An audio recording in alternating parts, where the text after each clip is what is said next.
Stevie Nicks, the bewitching voice behind Fleetwood Mac's greatest hits, has captivated audiences for decades with her spellbinding performances and timeless music.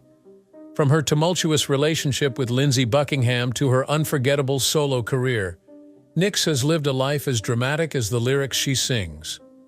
But beneath the layers of chiffon and mystery lies a story filled with passion, heartbreak, and resilience. What unexpected turn in her journey could possibly reveal a side of Stevie Nicks the world has never seen? Early life. Stevie Nicks is no ordinary rock star. From the moment she first stepped onto the stage, there was a magic about her, a spellbinding allure that made her an icon in the world of music. But becoming the queen of rock wasn't just a matter of talent. It was a journey filled with sacrifices, heartache, and resilience. The story of Stevie Nicks begins in Phoenix, Arizona in 1948, when Stephanie Lynn Nicks was born to Barbara and Jess Nicks. Jess, a corporate executive, and Barbara, a homemaker, had no idea their daughter would grow up to become a musical legend. But there was one person who saw the spark early on: Stevie's grandfather, Aaron Nicks. An aspiring country singer himself, Aaron took young Stevie under his wing, teaching her to sing when she was just 4 years old. He even built her a guitar and began taking her to his local gigs. It was during these early years that Stevie's love for performing took root, setting the stage for what was to come. As Stevie grew older, her passion for music only deepened.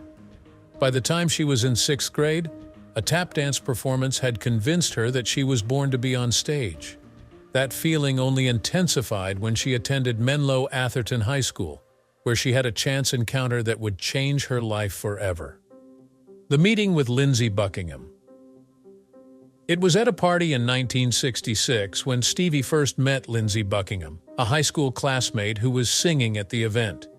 Without a second thought, Stevie joined in, harmonizing with him as if they had been singing together for years. This spontaneous moment marked the beginning of one of rock's most famous partnerships. Although they didn't see each other again for 2 years, fate brought them back together when Buckingham called Stevie out of the blue, asking her to join his band, Fritz. Fritz was more than just a high school band. With Stevie as their new vocalist, the group quickly gained attention, opening for legendary acts like Janis Joplin, Jimi Hendrix, and Santana.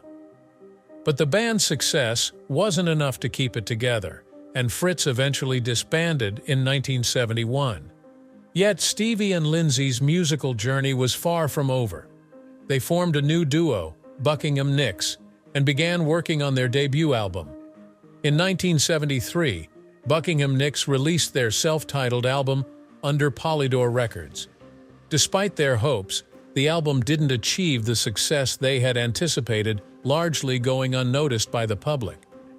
But there was one thing about the album that did catch people's attention: the controversial cover, which featured Stevie and Lindsay nude from the waist up. For Stevie, the photo shoot was a moment of vulnerability and discomfort. A self-described prude, she had been hesitant to pose topless, but under pressure from Buckingham, she reluctantly agreed. It was a decision that haunted her for years. She hid the album from her father, ashamed of the image and the circumstances that led to it. This incident was just one example of the many times Stevie found herself bowing to Buckingham's demands, a pattern that would continue throughout their relationship. Despite the failure of the album, Stevie and Lindsay pressed on, but life was far from easy. While Buckingham focused on his music, Stevie took on various jobs to support them both. From waitressing to cleaning houses, Stevie did whatever it took to make ends meet, all while dreaming of a better future. The sacrifices she made during this time would later become the foundation of her resilience as an artist. Mick Fleetwood. In 1975, just as it seemed like things couldn't get any tougher, Stevie and Lindsay received a life-changing phone call. Mick Fleetwood, the drummer of Fleetwood Mac, invited them to join the band. At the time, Fleetwood Mac was transforming, and they were looking for fresh talent to revitalize their sound. While Lindsay was initially hesitant, Stevie saw the opportunity as a chance to finally break through the barriers that had been holding them back. Joining Fleetwood Mac wasn't just about making music. It was about navigating complex relationships, both personal and professional. Stevie was concerned about how Christine McVie, the band's existing female member, would react to her joining. But instead of rivalry, the two women formed a close bond, making a pact to never let themselves be treated as second-class citizens in the male-dominated world of rock and roll. This bond proved to be a source of strength for Stevie as she and Lindsay brought their talents to Fleetwood Mac. Their first album with the band included hits like Rhiannon and Landslide, songs that would become anthems for generations of fans. The album was a success, marking the beginning of Stevie Nicks' rise to stardom. The Tortured Romance. But as their professional success grew, so did the tension between Stevie and Lindsay. Their relationship, which had been strained from the start, was now under the intense pressure of fame. Stevie later described Lindsay as controlling and possessive, traits that only intensified as they worked together in Fleetwood Mac. Their love story was far from a fairy tale. It was a turbulent mix of passion, jealousy, and heartache.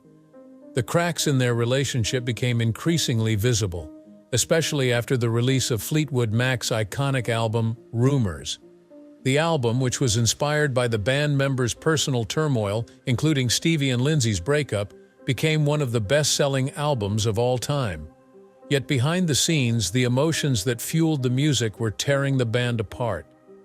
According to Stephen Davis's biography, Gold Dust Woman, there were moments when Buckingham's behavior crossed the line into abuse. Stevie has recounted instances where she feared for her life, including one terrifying moment when she thought he was going to kill her. In 2018, the simmering tension between Stevie and Lindsay finally boiled over when Buckingham was fired from Fleetwood Mac, reportedly at Stevie's insistence. Their relationship had come full circle, from a passionate beginning to a bitter end. Stevie has often reflected on their complex relationship, acknowledging that they will likely never fully understand each other, even as they continue to be linked in the public's mind.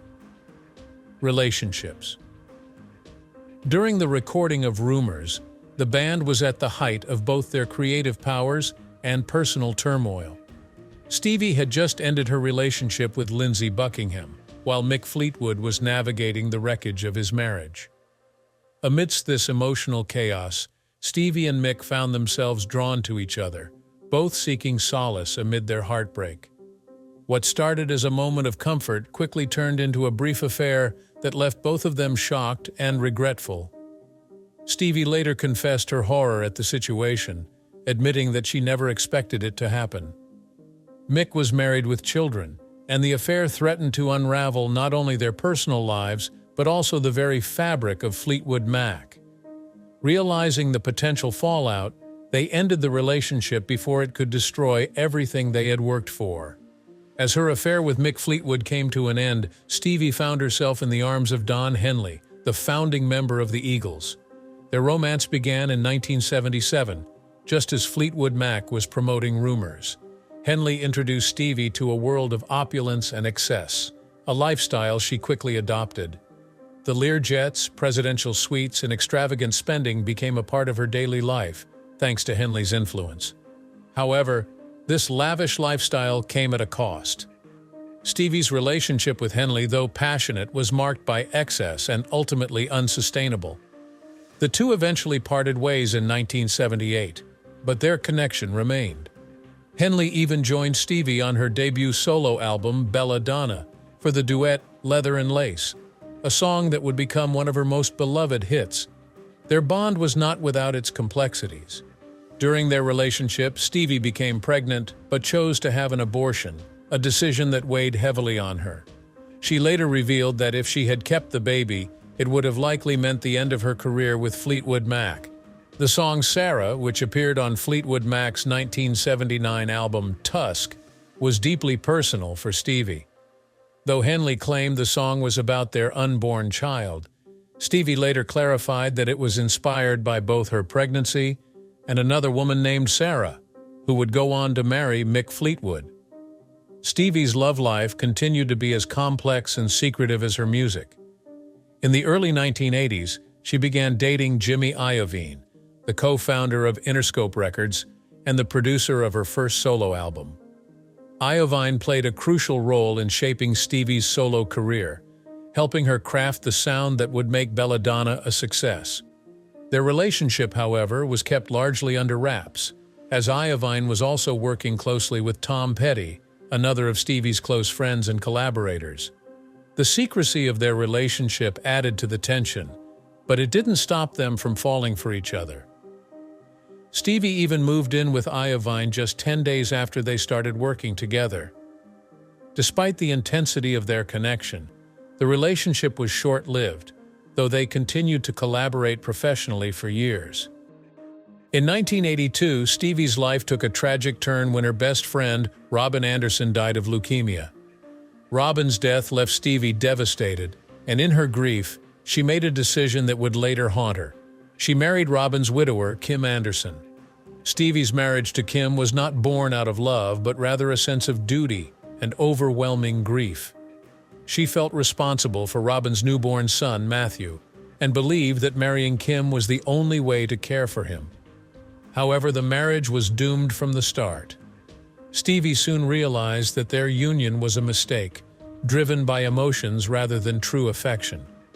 The marriage lasted only 3 months, but Stevie remained a constant presence in Matthew's life, eventually becoming Grandma Stevie to his daughter Robin, named after her late mother.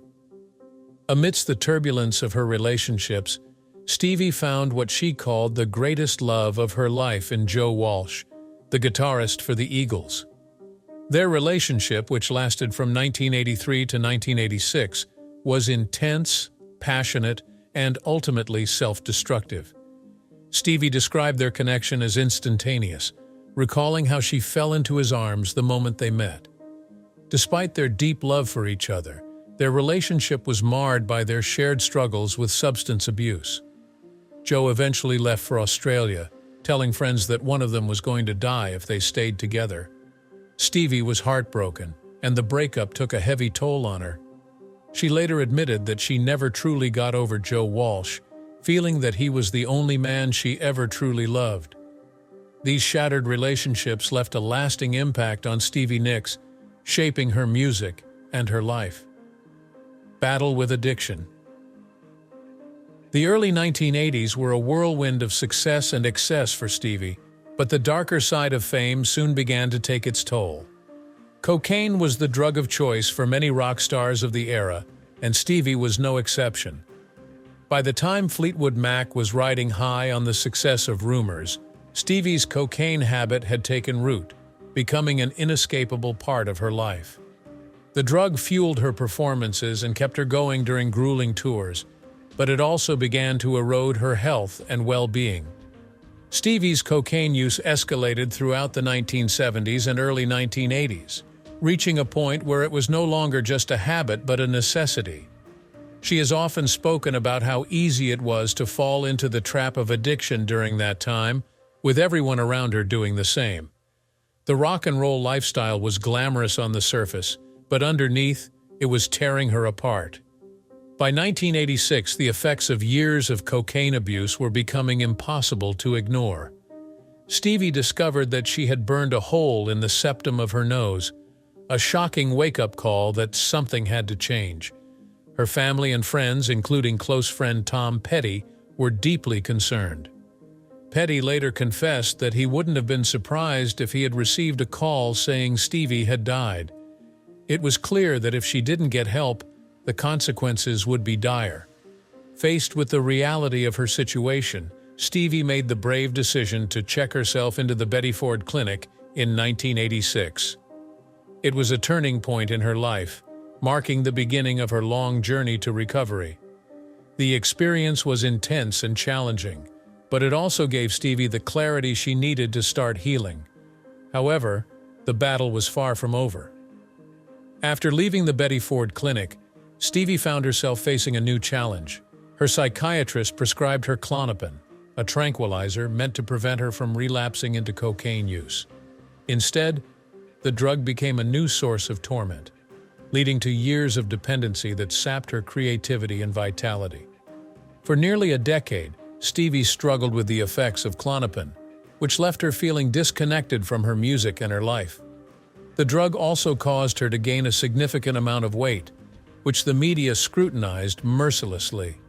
Stevie described this period as one of the darkest in her life, feeling as though she had lost herself in the fog of addiction. But Stevie was nothing if not resilient. A moment of clarity came when she looked at photos of herself and realized she needed to make a change. Determined to reclaim her life, she checked into rehab once again in 1993, this time to break free from Klonopin. The process was grueling, but it was a necessary step in her journey toward healing. She emerged from the experience with a deeper understanding of herself and a renewed commitment to her art. In the years since, Stevie has been open about her struggles, offering advice to others who might be facing similar battles. A mother's loss. Her journey took a somber turn in 2011 with the death of her beloved mother, Barbara Nix, a woman whose influence on Stevie was profound and enduring. Barbara Nix was more than just a mother to Stevie. She was her rock, her guide, and her biggest supporter. When Barbara passed away after battling pneumonia, Stevie was devastated. The loss was so overwhelming that she isolated herself from the world for nearly 5 months, unable to face life without her mother.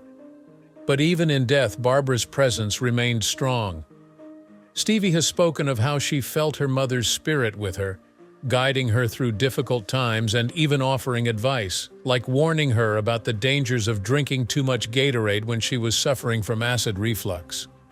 Stevie's connection to her mother's spirit gave her a new perspective on life and death. She no longer feared what lay beyond, convinced that her mother was still with her, watching over her. This belief in the paranormal has long been a part of Stevie's persona, but it became even more personal after Barbara's passing. It's a comforting thought for Stevie, who has always drawn strength from her spirituality. Battling health issues.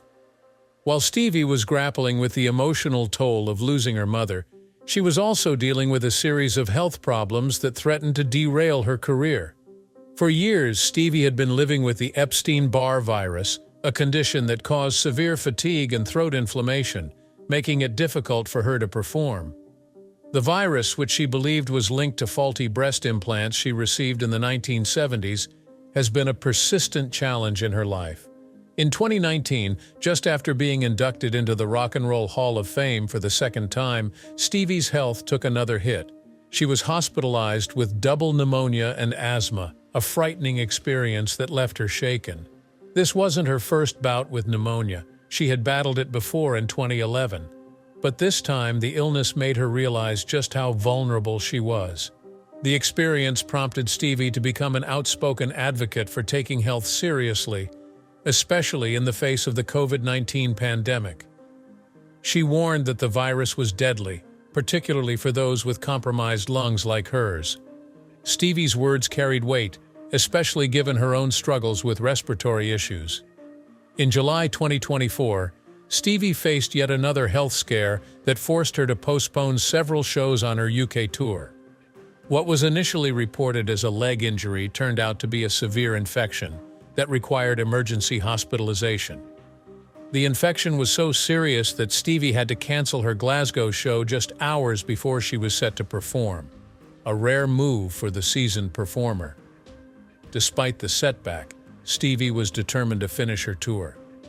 She returned to the stage in Glasgow, sharing the story of her crazy medical emergency with the audience. Stevie Nicks remains an icon not just for her music, but for her unwavering strength in the face of adversity. Thank you for watching. If you enjoyed this deep dive into the life of Stevie Nicks, make sure to like this video, subscribe to our channel, leave a comment with your thoughts, and turn on notifications so you never miss an update.